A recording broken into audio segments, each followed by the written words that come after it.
Hello everyone, welcome to the channel. Tonight we're joined by a young man, the young officer who just cracked UPSC Cse 2025, who not only make his community, the Kuki-Mizo, proud, but also the whole Northeast at large. So, hello Calvin, welcome to the show. Thank you, brother. Thank you for having me. So, first of all, may you please introduce to the audience? Okay. My name is Calvin Ginminlien Zou. I was brought up in Shillong, where I completed my schooling, after which I came to Delhi, where I completed my undergraduate and postgraduate education in political science, and since then I have been preparing for the Civil Services exam, and this is my third attempt. Sure, thank you. And I believe most of the audience are AME communities, so I'm gonna speak in AME. Tonight I hope you hear Calvin. 2025 UPSC Cse exam 134 rank ain mohin ama achievement hi ho community bo se hilawa notice pum pia to par hi ja chu notice pum pi representative deu hita ikipa pi ben ama jinjong pathi ni thangba ne he etunia hi. So hello bro, sorry sir Calvin, how is Calvin right now? Please tell us, how are you doing? I am excited for what the future holds. By God's grace, if I'm able to serve my full tenure, I will be working around 33 years. So, as you know, life changes with time. I am excited to see what God has for me in the next 33 years. Absolutely, yes. So, 134 rank UPSC. So, how did you do? How did you make it 134? That's amazing. Tell us a little bit of the journey. I would like to give credit first to God. It is mostly His blessing and less so my effort. As far as how I got here, as far as my own effort is concerned, it was characterized by a lot of ups and downs, and I met with failure multiple times along the way, but by God's grace I was able to hold on, pick myself back up, and finally in the third attempt here we are. Thanks. So the result was announced on that 6th. We believe and we know that you are really eager for the results. You can't even concentrate on things. You keep on refreshing your screens, and so like when it was announced, when you see your name next to 134th, what was the first reaction you have? I remember it was around 2 p.m. when the result came out, and at the moment I felt relief. Happiness came later. I felt relief and I started calling my family members and informed them of the news. But I think it was just overwhelming relief because it marked finally the end of my journey in this exam. So I'd say mostly relief, but as the days pass by, happiness is setting in and excitement is setting in. So there was the kind of reaction we all expect. So that was beautiful. And now let's follow up. So you are the topper not only from Manipur, from the whole Northeast, and ensured by that many personalities, big personalities in our community, as well as say the larger media communities as well, they congratulate you. Print media and big pages in social media, they're congratulating you. Bodies like KSO, GSO, maybe UZO, and all those. This kind of thing might put a weight on you. So how do you react to that? I must say it is overwhelming. It means a lot to me and my family, but that is expected. What I didn't expect was how much it would mean to those whom that I don't even know, people who belong to our community, my tribe and the larger Chin-Kuki-Mizo community. It does put a burden because with great responsibility comes great expectations. Yes.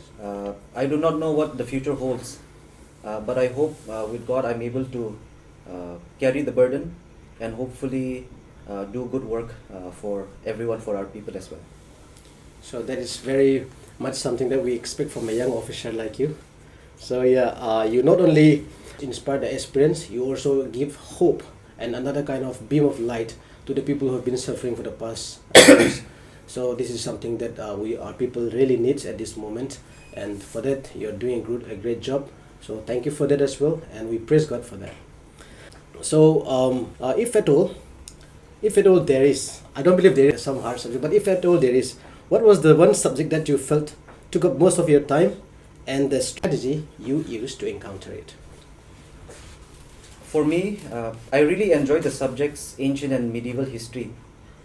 I enjoy the subjects themselves, but I do not enjoy studying them for the exam because I come from humanities.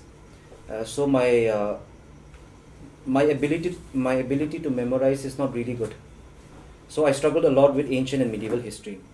So when I was preparing for mains this time, one of my mentors advised me that I should just go through the PYQs and write down the repeated topics and just study them, because I did not have enough time to do a comprehensive coverage of ancient, medieval as well as art and culture.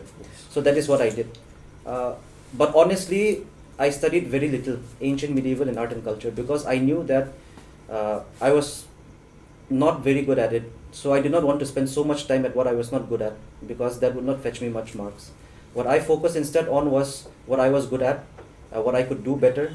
So I focused more on other subjects, focused less on the subject that I was not good at, and just revise the static once or twice and some answer writing practice. But my approach was I focused more on what I was good at and less on what I was not very good at.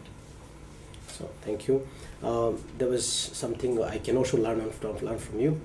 Okay, you cleared your personality test in your first interview and in third mains. So I think prelims and interview is by God's grace not as much a struggle for you, but mains, this is the third attempt. So what strategy of yours did you change that makes this attempt your final selection? Well, for me, the game changer was answer writing practice. So in my first two attempts, I did not focus much on answer writing practice on the assumption that if I was able to build up my content and my knowledge base, I would be able to produce good answers. But that is not actually how it works. So in my third attempt, I made a change in my approach, and I focused more on answer writing. So whether it was my GS or my optionals, I spent a lot of time on answer writing, and I believe that is what made all the difference. So thanks. I believe, like a saying goes, experience is the best teacher. So you make use of your experience, the mistake you've made, and that makes you the greatest achiever this time. So yeah, thank you. Many aspirants, young aspirants, they felt overwhelmed by the vast syllabus and the tough competitions. So what mindset and habit should they cultivate so that they can sustain this long-term preparation? The most important thing is discipline, because motivation lasts at most a few days or a week. So the one consistent thing that will keep them strong, I believe, is discipline. And discipline means putting in the work every single day, regardless of how you feel. You don't study according to your mood, you study because you have to. So if you are able to cultivate a habit whereby you get up early in the morning and you maintain a timing and study for a certain amount of hours every day, I think that will see you through, because motivation and emotions, they fluctuate, it goes up and down. The only thing that is consistent is your discipline, and if you can maintain that discipline and cultivate that discipline, you will see the light at the end of the tunnel. So yes, thank you. You mentioned consistency. So everybody finds it hard to maintain this consistency because it's not an overnight thing. It's years and years of preparation. So how did you maintain this consistent discipline and that makes you achieve this? Number one, it depends on how badly you want it. Even if you say that you really want it, but it does not reflect in your action, then I would say that you do not want it enough. So number one, you must want it so much that you are willing to die for it. Number two, it is having a routine. So when I was in coaching, one of my teachers gave us an advice that we should imagine ourselves to be workers. You must imagine your study hours to be like your working hours. You must imagine that if you do not study, if you do not go to office, there will be no food on the table. So with that approach, I inculcated that mindset in my approach, and I thought of myself to be an employed person, and that I should go to work every day so that I could put food on the table. So that really helped me maintain consistency. Exactly. put your mind and into action. Without the hard work, whatever the mouth says, it's nothing. So that pretty much sums up that is the true aspirant and the true officer you are. Yeah, thank you. This is coming from a friend. So what are the major unforeseen mistakes that many aspirants unknowingly make while studying, and which hampers their success in the long run? The According most to you, the most common mistake is studying the wrong thing over and over again. The problem today is that there is way too much material in the market, and every coaching center advertises their own material as essential to crack the exam. So when aspirants are bombarded with so much information from every coaching center telling them that their own material is essential, then they end up studying too much because of FOMO as well. They have the fear of missing out, so they study more than what they should, and at the end they are unable to retain what is important. So it impacts their ability to retain the important information. It affects their ability to focus on what is important, because when you study too much, in your perception, everything becomes important. Now when everything becomes important, you end up retaining very little. So the key in UPSC Civil Services exam is to study less, but to study whatever you studied over and over again. So if your hard work is not backed up by smart work, then your hard work will always go in vain. yes. So less material, more revision. Yes. In today's time, there's ocean of materials available in everywhere. So if we're not very careful about selecting the right material, we'll end up in a vicious circle of pairing every year. So yeah, thanks for that thing. I believe you cleared a lot of minds out there, and yeah. So what was the strategy you make to counter current affairs? Because there are sometimes that people cannot differentiate what is the issue and what actually the news that is important for UPSC. So the way I approach current affairs may not be relevant to everyone. So what I'm saying now is relevant to me. It may or may not be relevant to you. So I advise everyone to take this with a pinch of salt. For prelims, I did not study much of current affairs because the weightage of current affairs in prelims is not much. So for prelims, what I do is I read the newspaper every day, daily newspaper. Besides that, I do not read any current affairs magazine whatsoever, whether it is a monthly compilation or yearly compilation. I only read daily newspaper, but alongside that, we cannot deny that current affairs is also important, though the weightage may not be very much in the prelim stage. Yes. So what I do is I try to cover my current affairs material through mock tests. What I do is I attempt mock tests from different institutes. So in my previous attempt, in this attempt, I attempted mock tests from around 4 to 5 institutes. And most of these mock tests, a majority of the questions are current affairs based.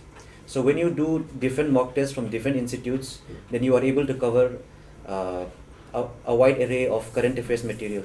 So I covered current affairs material in prelims through mock tests and daily newspaper reading. However, I'm also human, and towards when the prelims is near, we tend to get FOMO. So what I've done in the past 2 years is, 1 week or a few days before prelims, I end up reading PT 365. But what I've learned is that whatever I studied, it doesn't really come for exam. It's just to ease my mind that I read PT 365. So from my experience, what I can say is what worked for me was daily newspaper accompanied by mock tests. Yeah. And for mains, the ball game is different in mains. People tend to focus a lot on prelims and they lose focus in mains. But the real exam is actually mains. Prelims is just a screening stage to remove most of the candidates to focus on the real exam. So for mains, current affairs weightage is quite heavy, because say for subjects like science and tech, environment, it is mostly current affairs based. Even subjects like GS2, particularly polity, it is becoming more and more dynamic and technical, especially since the 2024 exam. So current affairs is really important. monthly magazines and half-yearly compilations are also good. I refer to a few of them. But what is more important is your consistency with the daily news. So for example, I'll give an example. In the year 2024, if I'm not mistaken, there was a question on the new law that was passed regarding question paper leak and exam scams. So in 2024, the surprise was that the questions were quite technical. So since the UPSC is trying to make it more dynamic and technical, the papers. So in order to keep up with the changing trends in the mains question paper patterns, current affairs is important, more important in the mains, and daily newspaper reading is important. And what you must look out for is the topics that repeat over and over again. So there is a pattern in the news as well. A certain topic is taken up multiple times over a few months or a few weeks. If you could keep a close eye on those particular topics, then I think you will be good. Sure, thanks. The point was daily newspaper with follow up with a mock test. Yes. And see what is repeated. Yeah, current affairs plays a great role in mains, not as much in prelims. Yes. So that's what I can take up from the Yes. thing you said. So thank you. So your personality test, it was held in February. So in that interview, what was, according to you, what was the trickiest or the question that makes you a little bit struggle coming from the board? There were only 2 questions that I could not answer. The entire interview was a very cordial one.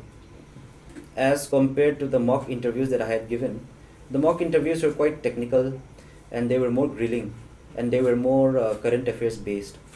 So since I had given a few mock tests, mock interviews, I was also mentally prepared for that level of toughness or grilling. However, the actual interview experience, as many people also would testify, the actual experience is very cordial. So the intention of the interview board is to have a conversation, and through that conversation they evaluate your personality. Yeah. So since the interview takes the form of a conversation, and particularly in my experience, the board was very cordial. So there was no question that I struggled with. I was unable to answer 2 questions, but they were just passed off. It did not really affect my confidence, and it did not, I believe, at least in my perspective, that it did not affect negatively their perception of my personality. So I would say that I did not struggle in the interview throughout the entire interview process. It was a really cordial conversation. The board members were quite friendly. I am fortunate in that way. The board members were friendly, they were smiling, and one problem I faced in my mock interviews was I was unable to smile naturally. I was unable to smile naturally because I could not feel comfortable enough. But in the day of the actual interview, the board chairman plus the other members were very friendly. They had a smiling face. The entire atmosphere in the interview room was so warm. I think it's also because the lights there were some warm lights, yellowish lights as well, alongside white LED lights. I believe that also played a role in the way my mood was affected in that space. So overall it was a cordial conversation, and by God's grace I didn't struggle at all. So after all, why the UPSC called it a personality test? It was meant for it, not an interview of asking what actually is there, but then it to see who actually you are, the person you are. So yeah, thanks for taking us through that journey of interview. So nowadays, social media has become a source of information and a platform for learning. But for some, it can act as a distraction. So what's your take on this? It depends on the person. There are some whom I know, not personally, but some toppers who did not delete any of their social media accounts during the course of their preparation. But one thing we must know is that they were very disciplined to the extent that they allotted themselves just half an hour or 1 hour of social media time per day, and they used their social media only in that allotted time. But for most of us, we are not able to maintain that discipline. For myself, I also could not do that. And that is why I deleted all my social media accounts, including WhatsApp. So the key here is to know yourself. If you have conviction in yourself that you will be able to maintain discipline, then I don't think social media is a distraction. However, like me, if you are someone who can be distracted, then you should be honest with yourself and you should stay away from social media during the course of this preparation. So thanks. For you was a distraction. Yes. And for some it might not be. It might not be, yes. So it depends on the person. Yeah. It might sound like a repetition of the interview, but say this is your first interview, and God's grace you crack it and you ace it, and now we are here. Boom, 134, right? So can't stop saying this one, by the way. So the process of the interview, was it something easier than you expect or tougher than you expect? It would be wrong to categorize it as either easier or tougher. I would only say that it was a cordial experience, and to my surprise, it was even more cordial than I expected. There are pages in Instagram where people share their interview transcripts. So based on the experiences of other aspirants and candidates, we see that for most people, the interview experience is usually cordial. So on the one hand, it was surprising that my board was more cordial than I expected, but at the same time, it was expected because the cordialness was on the lines of what has already happened before. Okay, we all know that you are from 3 states, I can say, because natively you're from Manipur, and then you were born in Mizoram, and you were brought up in Meghalaya. So this diverse background of Northeast, how does it help you in your perspective in your UPSC preparation? So for me, for people as fortunate as me, I would say, if you get to experience different places at different points in life, you are fortunate enough to see the world from a bigger worldview, or in humanities we use the term life world. Life world means everything that surrounds your immediate self, how it influences your thinking, your worldview, how it influences the way you interact with people. So fortunately for me, since I have been to different states and spent a significant amount of time in different states, I was able to see how different communities live. I was able to see how different communities interact with each other. Yes. And I was able to meet people from different tribes, different regions of India. So that gave me a perspective that I would say is not parochial. It gave me a perspective that appreciated the diversity of our country. It gave me a perspective that gave me a hope that my world is not small. Correct. That there is a lot for me to achieve in my life and in this big world. So yes, it influenced me in a good way, and I believe that people who have similar experiences to mine would also have a positive experience. So yeah, thanks to this diverse environment of yours, now that we see somebody who is very versed with any kind of things happening, because you've been in touch with different cultures, different people, and that for sure shape the person you are. So thanks. Like I said in the beginning, mothers back home, every church, every community prayed for you, for us as a whole. People might not know you, but then for the whole youth who are preparing for government exams, they pray for us as a whole.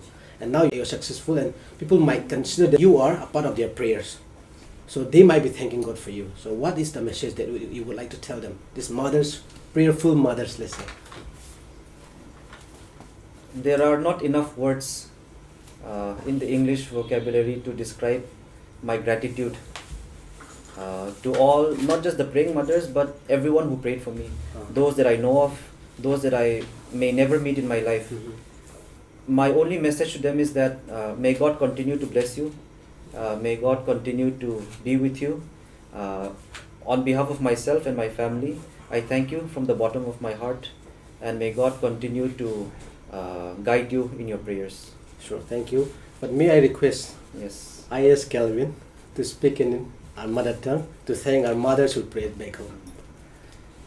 Inute, ipate, iunaute, sangamte, nabonwa, kipatu kanginuda, pasyan gwalzo na hi pen kenjong katheya, no thumna zala kaching zia zong kipatu kangien hi.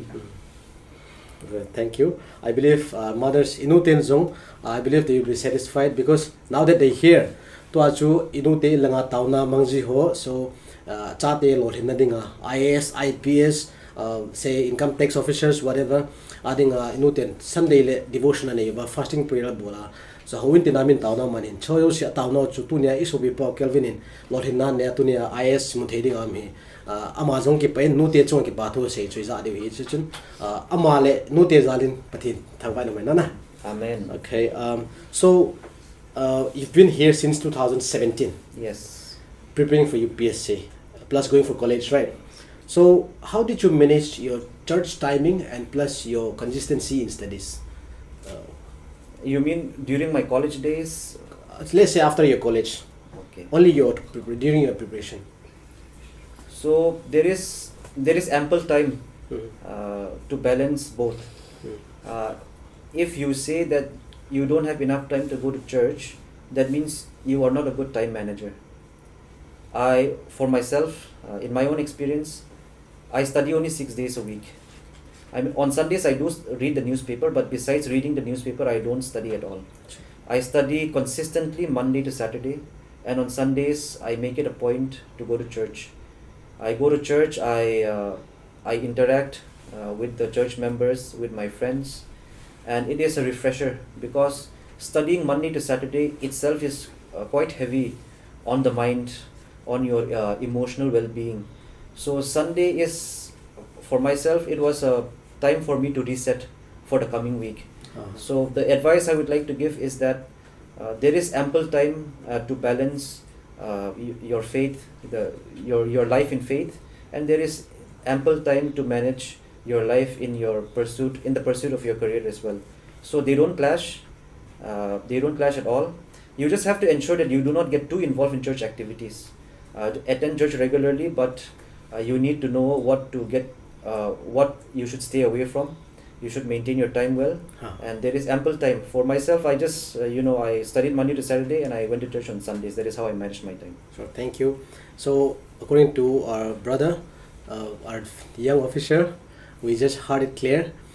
Some people said, since I study, I don't have to go to church. Let me go to church after I get job, whatever, something like so. We heard from the man who was just not only clear, but with a staggering 134 that I cannot stop saying, like I said before. So it is he himself is a testament that we can manage time, our study time with our preparation, and we can still achieve something great. So that is something people who are staying in Delhi as well as preparing elsewhere in India, we don't have excuse, brothers and sisters. We don't have excuse. Pray to God, go to church, but then know what you really need and know what you really should be staying away from. So yeah, thanks. So the next things are like rapid fire. So Okay. are you ready? Yes. Okay, start from one word to describe your UPSC journey.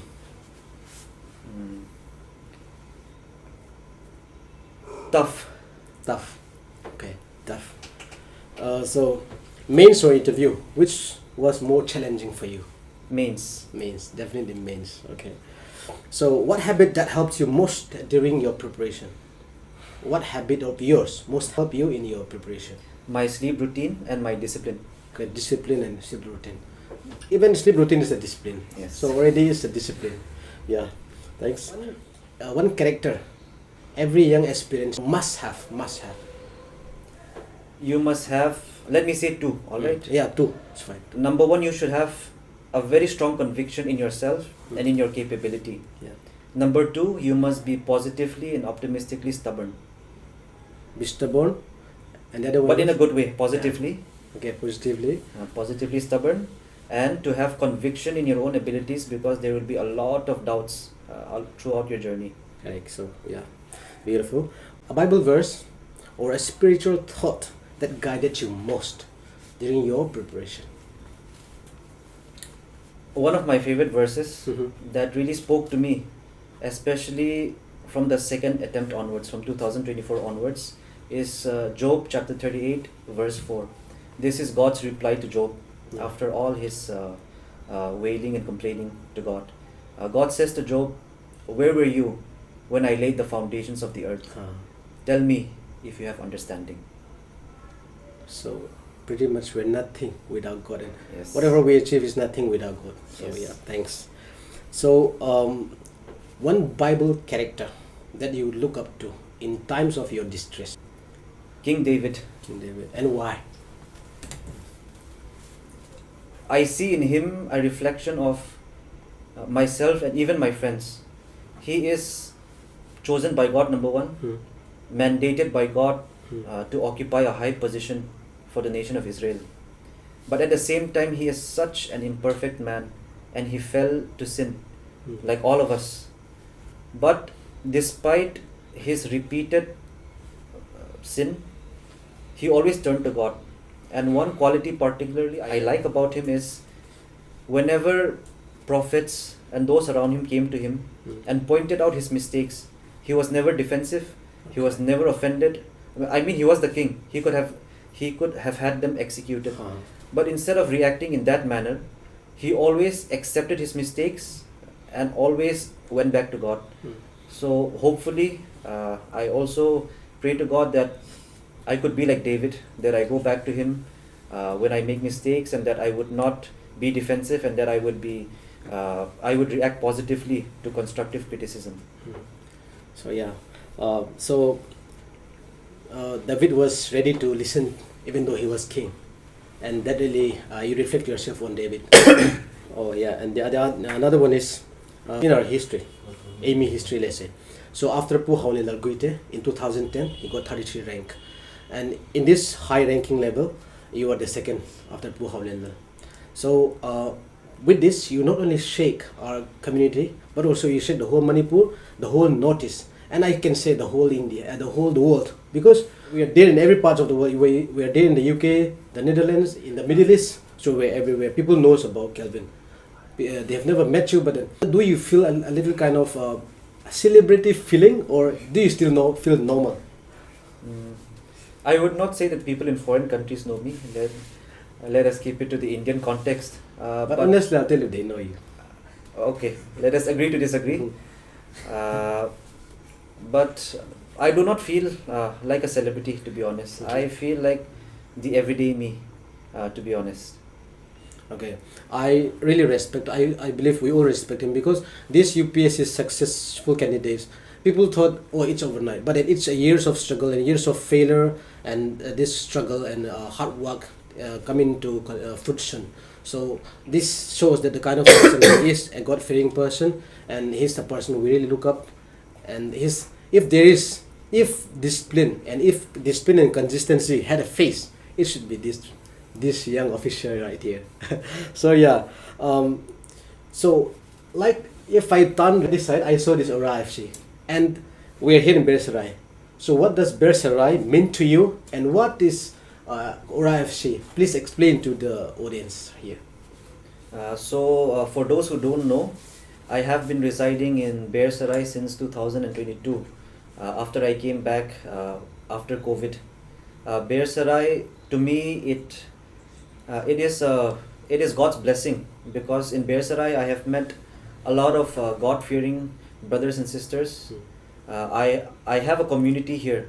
So the UPSC journey is a difficult one. It is emotionally heavy for all of us. So this community that I have here in Bersarai has been a constant support besides my family. It has been my constant support. They have supported me, they have prayed for me. So Bersarai means so much to me, because by the grace of God, this is where I succeeded from. So it will always be in my heart. As far as Aura FC, as you see here, is concerned, Aura FC is the name we have given ourselves. This symbol is our symbol, and we also have a football team. So if you want to play against us, let's go. So yeah, thanks for that explanation. I think like you do, every one of us in a friend circle does the same feeling. So I think we are proud to share the same kind of faith, maybe the same kind of lifestyle at one point of time. We are proud for that. And people who don't know Bersarai, where Bersarai is, it is in Southwest Delhi, near old JNU campus, opposite IIT Delhi, and very close proximity with Munirka, the famous one in Delhi for AMIS, right? So yeah, and like you said, this Aura FC is something we come up with, and this make us a better family and a better brothers here. So, final question. As you prepare to join the prestigious Indian Administrative Service, so what kind of change do you hope to bring to the administration? I hope to bring a governance that is empathetic, that is citizen-centric, and that will not alienate the citizens, and that will hopefully make the citizens feel like the government is truly theirs. So yeah, that is a responsible bureaucrat looking forward. So we're proud to have you.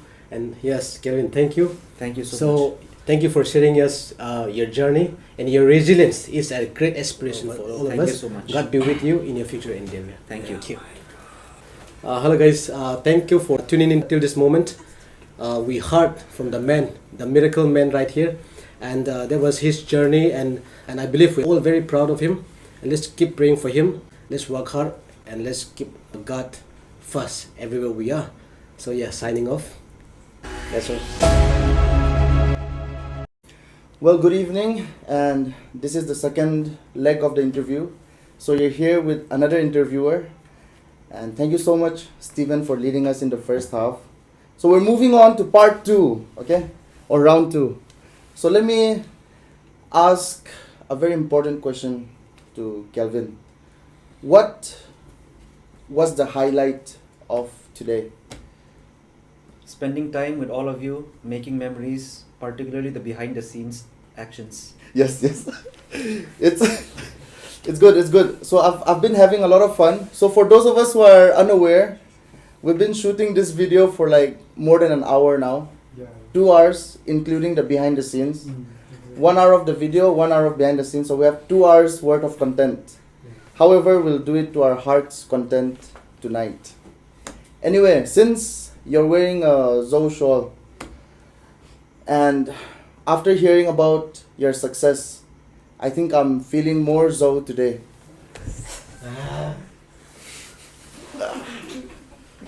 Do you want us to clap? Thank you, audience. Yes, I think we can really start now. So let me first ask a few questions in sequence. One thing you like to do in order to calm down. I like going for walks. Okay, since we can't go for a walk right now, let us imagine we're on a virtual walk.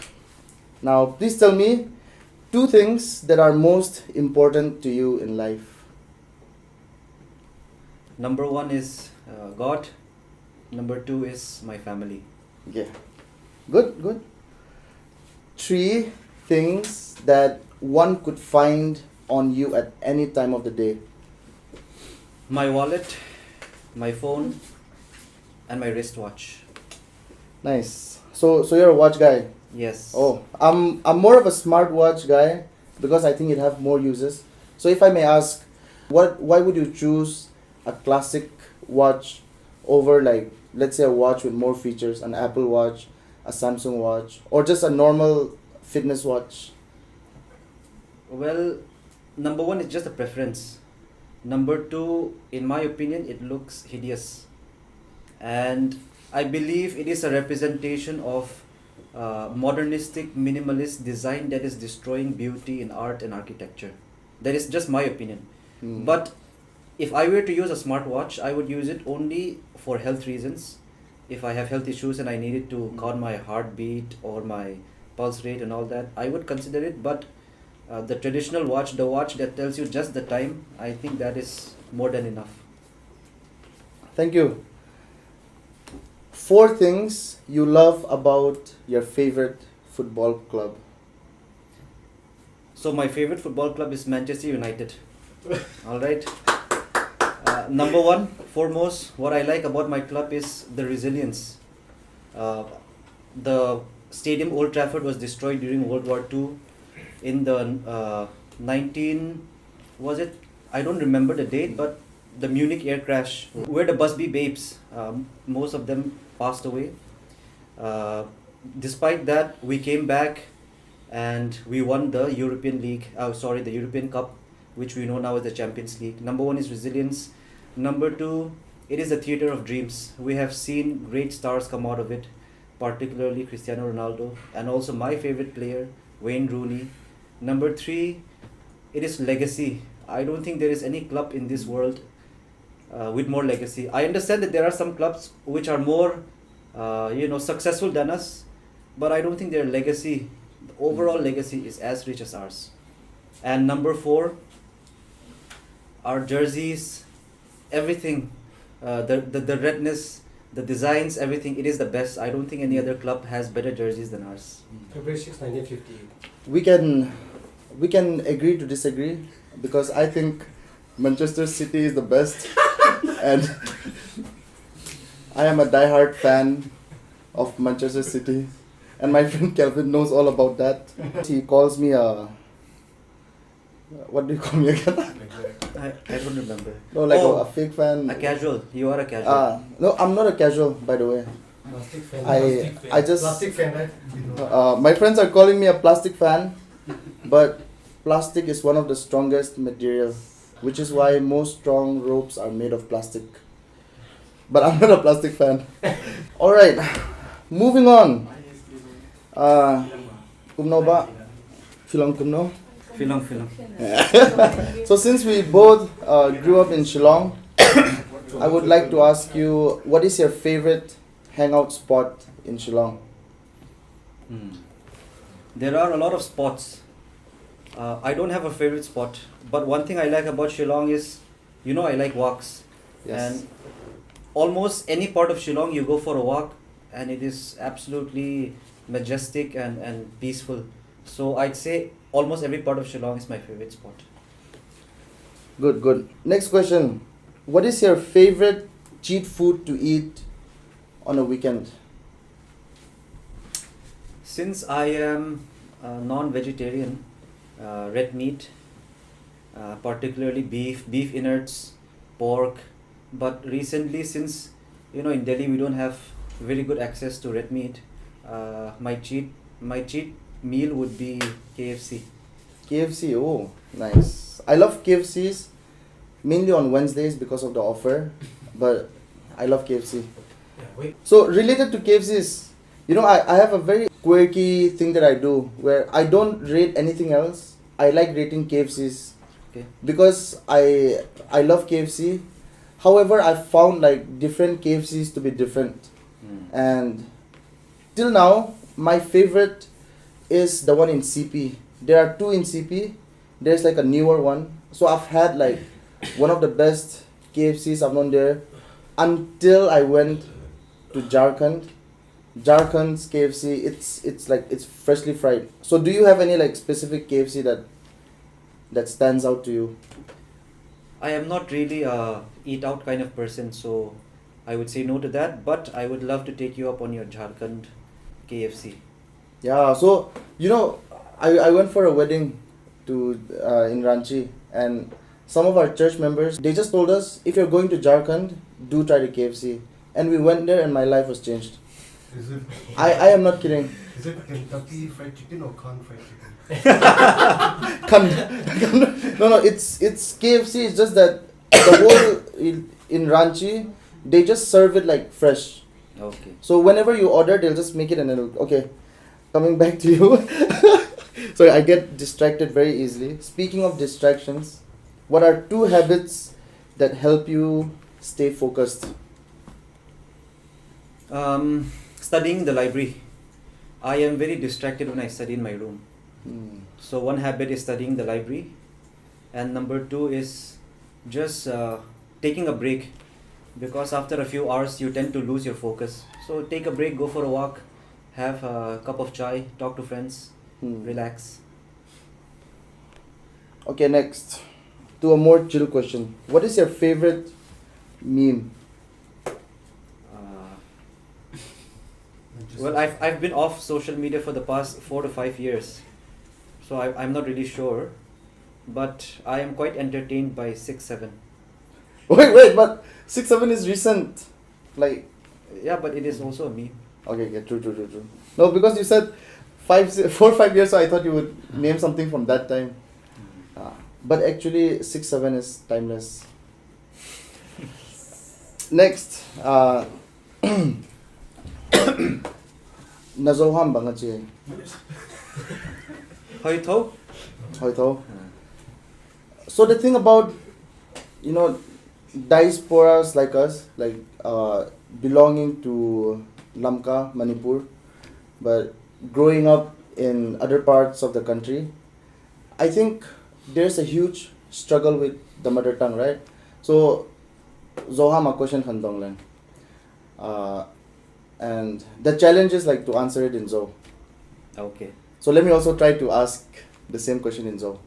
Iham ko, Zoham ko, ko native Manipur, Manipura Kanglian mite bang aki hamlo injen. There's a slight difference. Hilazong nangay dana.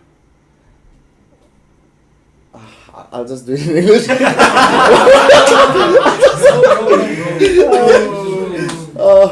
What do you think contributed in you not totally forgetting the language, even though you live like far away and you hear different kind of languages? My first language is English. It's not Zo. However, at home, ako practice kakina engine kanule pa to kapi to kapu to cumin. In sunga kau tengwa ku Zo ham chowa ki ham. So is it something similar for you? So my Zo is not perfect. However, I'm glad that I'm able to understand and communicate. So what helped you retain your mother tongue? Ama sa penin ko zong ka insungwa Zoham cho ke zangin. Mostly ke like unaw te cho sa pa makaki ho na hi bang no le pate to hama kaki ho zedon ho zia iham chu kimang hillo. Ani na biain zo biain ai kai hi chianga ihat tuam pi te to Zohama iki ho gi ge zia kimang hillo. Ko zo che loi le pai bersarai hile shilonga hile loi le pai mi zong ki nei in ho zia kimang hillo tu ni tana isiam no banga mo. Amave in kwa pasian in angwal zo na kat kachidia mo.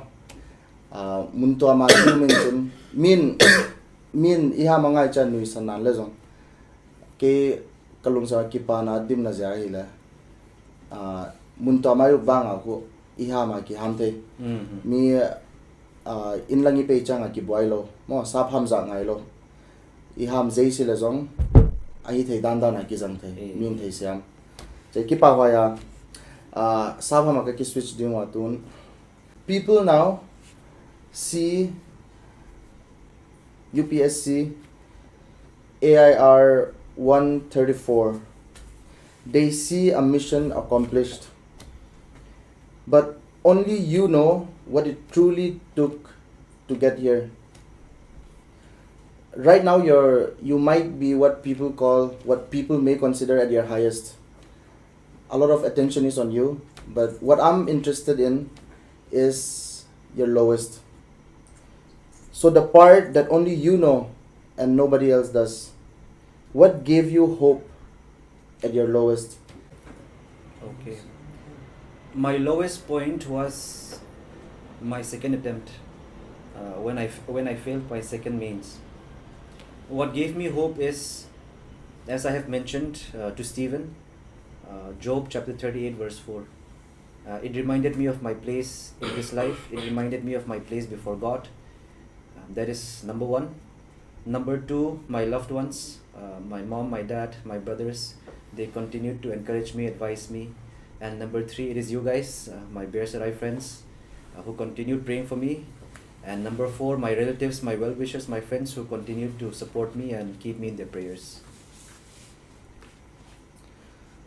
If you could have lunch with anyone from the Bible, excluding Jesus and David, who would it be? Melchizedek, the man, the myth, the legend, the man who appeared and the man who just vanished again. So I would like to meet Melchizedek. Okay. Could you remind me who he was? I actually forgot he's the. Okay, so let me. Yes. So in Genesis, Mm. when Abraham gave his tithe for the first time, Mm. the first fruits of his offering, Mm. so there appeared a mysterious man by the name of Melchizedek. Mm. He was high priest, and Abraham made his offering to God, his tithe, through the priest Melchizedek. So people believe that he is also related somehow to Jesus because they're both high priests. So there is a connection between Melchizedek and Jesus Christ. Okay. So you think it's a case of Christophany, which means the appearance of Jesus in the Old Testament, or like the mention. That is what is believed. I am not very well versed in it, but that is what I know. Okay. Interestingly, some people believe that the angel of the Lord, when it's mentioned, right, the person who met Hagar, right, the servant of Yes. Abraham. So people do believe that that was actually Christ before, and also the person who wrestled with Jacob. Mm. So I think, this is the first time I'm hearing about. I've heard Melchizedek, but I'll be honest, I did not know who he was. So I must read my Bible more. Speaking of books from the Bible, what is your favorite book from the Bible? Job. Why? Because he has a job. Now. I think he already shared that one. I cannot say that I understand what Job went through, because what he lost, what I was going through was nothing compared to what he went through. But if you read the beginning of that book, Job mentions why was I born, and I could, at my lowest point, I could really relate to that phrase in particular. Why was I born? He mentioned, woe to the day that my mother conceived me. I could really relate to that at my lowest point. Okay. So looking around, one thing that caught my eye is that little card out there. It says, according to your faith, will it be done to you? Matthew chapter 9 verse 29. Could you tell us a little about what significance does that hold in your life? So I received this as my promise verse for the year 2026. The relevance it has in my life is, it challenged me and pushed me to have stronger faith in what God could do. Because the blessings that I have received now, it is nothing for our God. So this constantly reminded me that according to my faith, according to how much I trust God, will that faith be repaid by our Lord. Thank you. I think that's good. We have a question from the audience, and I'll read it out. It says, staying in a place like Delhi, where the temperature rises up to 38 or 39 degrees Celsius, and even more actually, it goes to like mid-40s, no? So, you have mentioned that you take sleep schedules seriously. So, sleeping early and waking up early is like part of your life. So, is this approach better, or sleeping in the day and studying in the night better? As a lot of students nowadays are adopting this theory to sleep during the day and study in the night. So let's say if someone is preparing for UPSC, could that lifestyle work? It may work for a while, but we have to look at the long term. Your health will deteriorate after 10 to 15 years, and you will pay the price of your bad habits. Plus, if you consider the working hours, be it majority of the private sector or all of the public sector, you work during the day. So if you do not build a lifestyle that is structured around early sleep and early wake up time, you will struggle with life. So it is not a good option to be a night owl. So we have another question from the audience.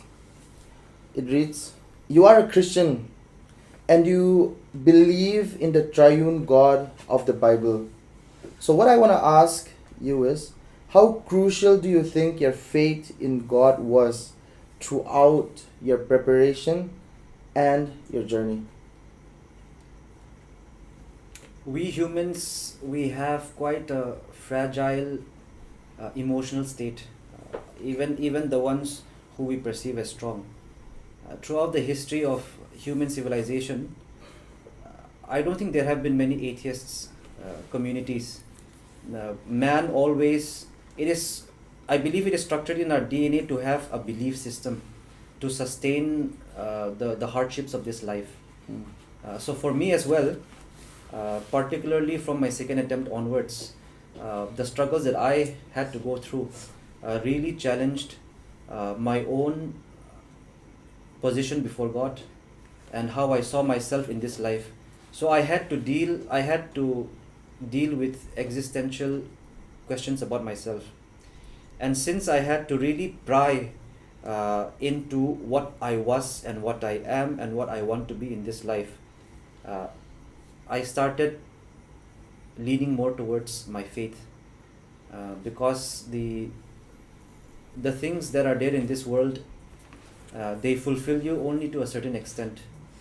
So I would say that my faith played an important role in keeping me resilient for the course of this preparation.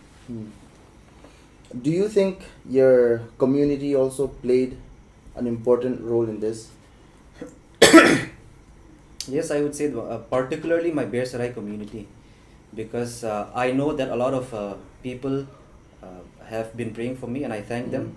But the bigger effect in my life are you guys. Since I meet you, I meet all of you every week, a few times a week, and we come together and we pray together. So yes, community has played a big part in ensuring that I stay on my path, because I see that my struggles are not mine alone and that we are all on the same path. It has really helped me maintain my relation with God and fellowship with fellow believers. That's good. Our next question is, how many hours do you study in a day consistently? My average over the course of a week would be 9 to 10 hours. In a day? In a day, Monday to Saturday. Okay. So do you also split those 9 to 10 hours into different parts, or do you just, like sit?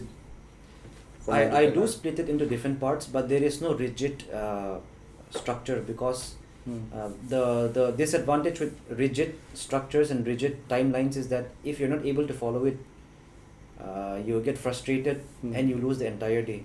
So I keep it flexible. I take multiple breaks throughout the day, but it varies. Sometimes I take breaks after 2 hours of study, sometimes after 3 hours, so it has to be flexible. Okay. Staying in Delhi for more than 7-8 years. 7-8 years, almost 6-7, but we'll take 7-8 years. So staying in Delhi for more than 7-8 years, could you tell me about one sweet memory that you cherish, be it in college or your preparation or during this time? So this is a very small, I would not call it small, it is significant in my life. But you know how harsh this city is, and you know the mental state of mind of the people here in general. I would not like to elaborate more. So when I was giving my first attempt, September 2023, I was on my way to my mains exam center. It was raining heavily, pouring heavily. I was in an Uber cab, and since I was studying my materials in the back seat, the driver was asking me what I was doing. So I informed him that I was on my way to give the civil services exam. So as we got to my exam center, the driver turned back, he looked at me and he said, all the best sir, Upsc Cse karo. So I cannot forget that, because these small moments of kindness is a gem in a place like Delhi. Wow, I think that's good. So insignificant, yet the fact that you remember it so clearly.